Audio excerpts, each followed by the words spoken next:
pessoal, eu sou Diana Cavalcante do Um Bom Livro e hoje é dia de fazer a resenha de mais um livro, mas não é qualquer livro.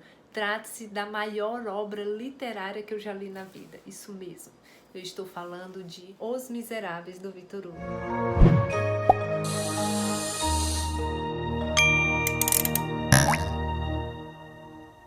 Se você me acompanha aqui pelas redes sociais, você já sabe que nós fizemos um projeto de leitura conjunta lendo calhamaços, e o primeiro calhamaço que nós escolhemos foi Os Miseráveis, do Victor Hugo.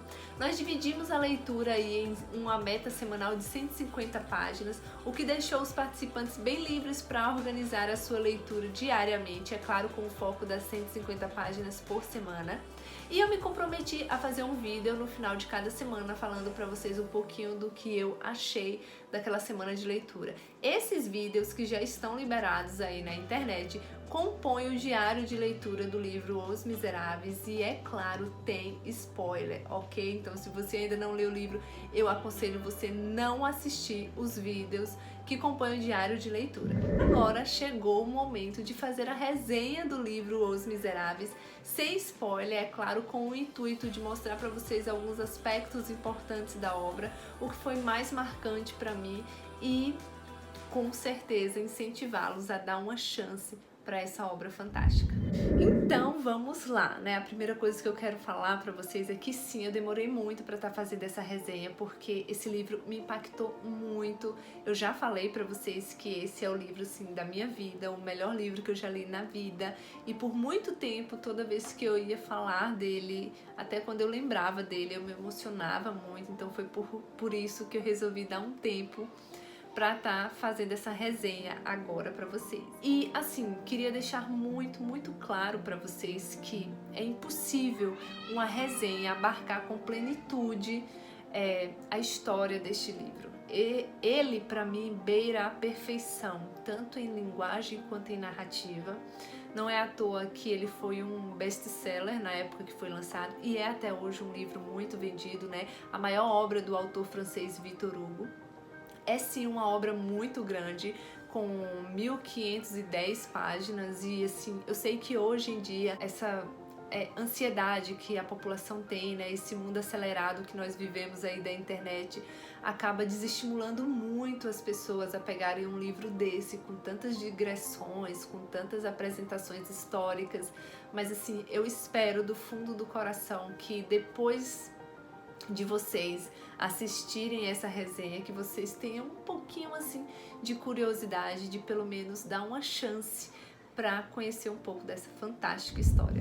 Bom, então vamos lá ao que interessa. Vocês já sabem, eu tenho certeza, que a história do livro Os Miseráveis gira em torno ali de um personagem principal chamado Jean Valjean, que acaba roubando um pão para alimentar a sua família, e depois desse episódio ele vai preso, né? Ele é condenado a trabalhos forçados nas galés por 19 anos, e a história acaba girando aí, né? Sendo construída em cima desse episódio.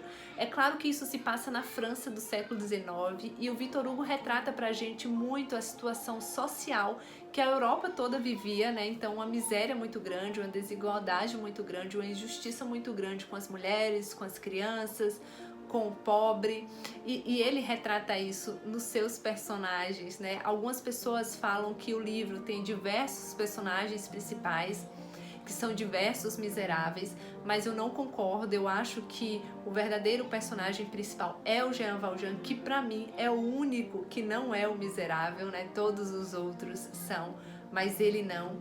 E depois eu vou explicar para vocês por que eu acho isso, e assim, falar que eu só cheguei a essa conclusão no final do livro. De fato, eu acho que o Victor Hugo brinca um pouco com a gente. E assim, falar pra vocês que esse romance de Victor Hugo tem muita ação, tem muito drama, tem uma pitadinha de romance, tem muitas digressões históricas, que são aí os momentos que as pessoas normalmente se referem como sendo a parte mais chata, mais cansativa da leitura. Eu realmente adorei, eu gostei muito da narração da Batalha de Waterloo, eu adorei a narração que ele fez dos esgotos de Paris. O Victor Hugo, ele é assim, fantástico, gente. Ele fala de uma forma que até os esgotos de Paris do século XIX acabam sendo bem interessantes. Esse personagem foi tão forte para mim, tão forte, que todas as vezes em minha vida ou em situações que eu estou passando, eu sempre me remeto a ele e penso assim: o que o Jean Valjean faria nessa situação? Porque aí eu sei que é a forma certa de agir, porque eu conheço a estrutura do personagem, né, que a obra apresenta pra gente, né, o que ele é de verdade. E o que é mais interessante, né, o autor mostra pra gente o que foi que construiu esse personagem, né, como ele se transformou nessa pessoa, porque ele não era assim, né? E isso é uma outra coisa importante que a obra mostra, que todos nós, seres humanos, somos feitos do mesmo barro. Todos nós somos iguais, né? Mas o que determina o que nós somos, né, e para que lado nós vamos, né, se para o lado da luz ou para o lado das trevas, é justamente a forma como nós somos cultivados, né? O que a gente faz, né? Como que nós somos cultivados e como isso é importante para determinar os nossos caminhos e o que nós seremos, né? Então, assim, o autor, coloca diversos personagens que expressam esses sentimentos e essas personalidades da humanidade, né? Então nós temos aí a Fantine, que representa o amor puro da mãe, nós temos o Gavroche, que representa a inteligência e a força do povo, Cosette, que é a menina que o Jean Valjean criou e que representa aí a inocência, a bondade, a pureza feminina. Nós temos também o Thénardier, que representa esse indivíduo que acabou indo para o caminho das trevas, né? Uma pessoa que representa ali o mal. E nós temos o Javert, que muitas pessoas acham que é o vilão, mas eu não considero ele como vilão. Eu acho que ele é também um fruto aí da sociedade. Ele representa a justiça dos homens. Ele vive esse conflito também, né, de o que é certo segundo a justiça do homem e fazer o que é certo segundo a justiça de Deus, né? E assim, ele vive tanto esse conflito e inclusive tem uma passagem muito importante que ele fala que representa isso, né? Quando ele fala assim: fazer o que é bom é fácil, difícil é fazer o que é justo.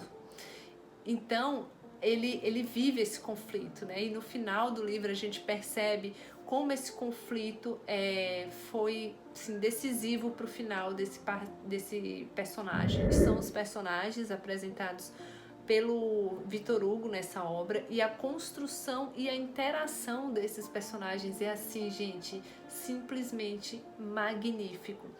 E eu acho que realmente é esse o ponto principal da obra. É claro que o Victor Hugo apresenta pra gente muito da miséria social, né? Muito da miséria predominante naquela época, mas eu acho que o tema principal é justamente essa dicotomia entre a justiça do homem e a justiça de Deus. E é por isso que essa obra é referida por muitas pessoas como uma obra também que fala muito da religiosidade, né?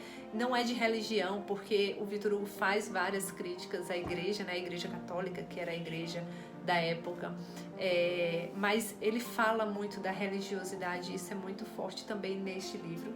Eu até separei para vocês aqui uma passagem que eu acho que representa muito bem isso que eu acabei de falar para vocês. Mas sim, estou sendo perseguido, sim, estou sendo acusado. Por quem? Por mim. Sou eu quem barro a mim mesmo a passagem, e me arrasto, e me empurro, e me prendo, e me executo. E quando se está preso por si mesmo, se está bem seguro.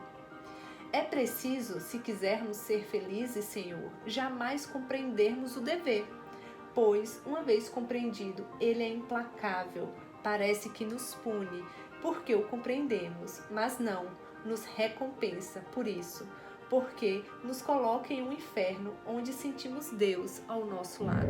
Bom, então é isso. Eu gostaria de terminar a resenha desse livro falando para vocês que ele representa para mim um caminho que vai do mal para o bem, da injustiça para a justiça, do inferno para o céu, do nada para Deus.